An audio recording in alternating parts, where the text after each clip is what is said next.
At ang pulis Antipolo nahihirapan daw sa investigasyon. Ang family ayaw talaga magsalita. So there's no one to talk.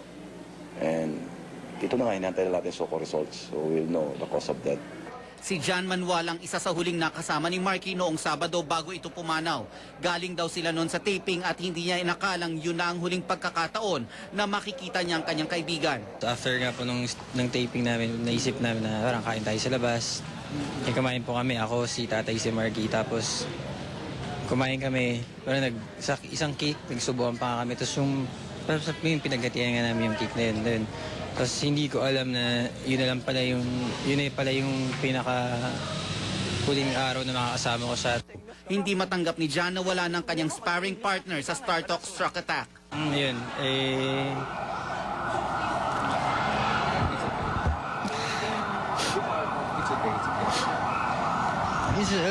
alam ko po kasi pagkarinig ko sa Saturday sana this coming Saturday siya. Taping pa kayo? May taping pa po sana kami siya na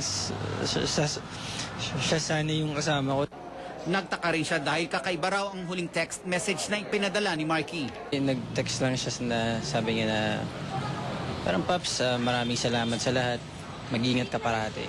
Yun lang, yung tinag siya sa akin. Hindi ko alam na parang yung huling message na pala niya yun sa akin.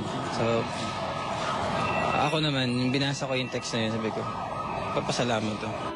Masakit din para sa ibang malapit na kaibigan ni Marky ang kanyang pagpanaw. Mabigat, malungkot, at masama yung loob. Si Marky, talaga parang malaking kawalan siya sa amin. Nelson Canla sa Katutok, 24 Oras.